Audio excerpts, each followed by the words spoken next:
job and your ability to serve the community.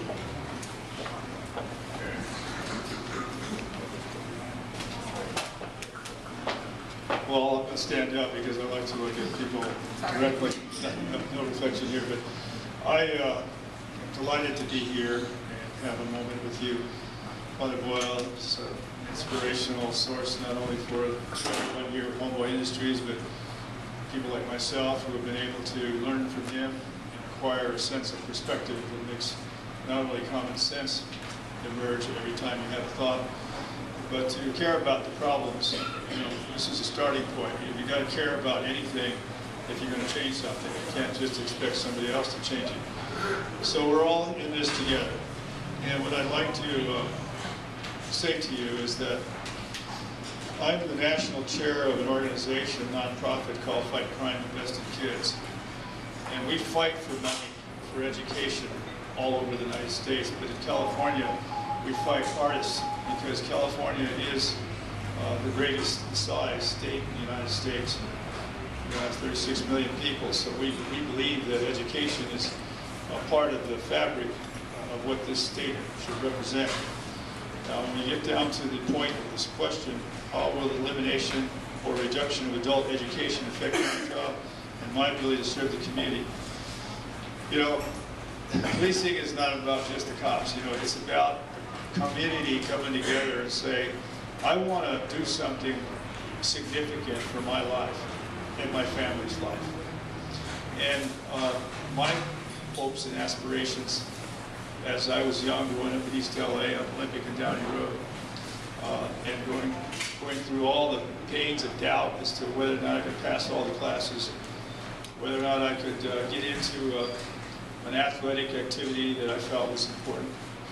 And then what happens if I don't pass all these classes? Well, the point of it all is that education is the most important thing beyond eating food that any one of us can have. That's what it is.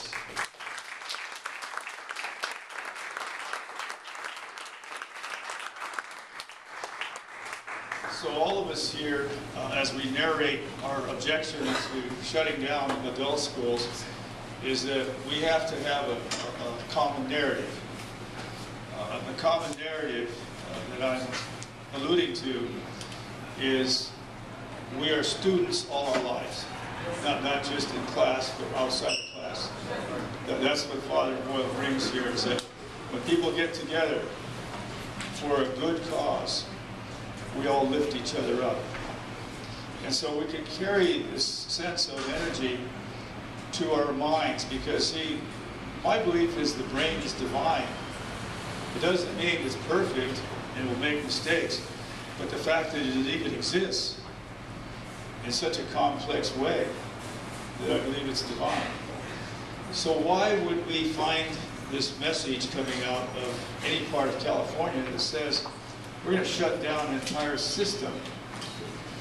Now, I taught at Garfield Adult School in 1973 and 1972. And I went from my work at East LA Sheriff Station when I was lieutenant right to Garfield High School. Started the class at 7 o'clock every Monday. And I had students there that were various ages. I had high school dropouts. I had parents. I had people who were working but couldn't schedule themselves into a classroom in a college environment. And I had people who were incredibly interesting and wanted a way to improve who they were. So the idea that this can be removed is shocking to me. That this is counterproductive to building a greater society. That the more we're educating each other about one another and subjects that help us with occupations, and at the same time we're hearing about eliminating this.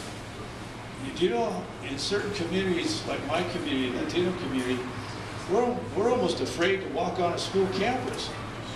It looks so strong and ominous, and that's only for people who have certain things that we don't have. And so when we cross the line and go into the classroom and we start to get comfortable with our ability to learn things, why would anyone want to take that away from somebody?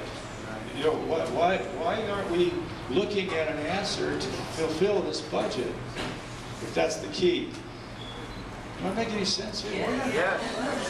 Yeah. So I'm deeply concerned. You know, I have this jail down the street from here. You know all about that. Oh, yeah. That's what I mean, just there. But I feel so strong about education that I'm putting classes in there for all the incarcerated men and women, and I'm changing the culture because I have to, by the common sense of my thoughts, so that these men and women can have a shot at self-improvement within that system. Education should be the whole purpose of any kind of detention. Yeah. The punishment thing is the fact that you're just there. But beyond that, while you're there, be a student. And we call the men and women in the classes students. And it doesn't matter if you're a student that's 15 years old or one that's 50 years old. You can be a student for all your life. We must rally, and I will start working on this myself, we must rally all the political might we can to stop this movement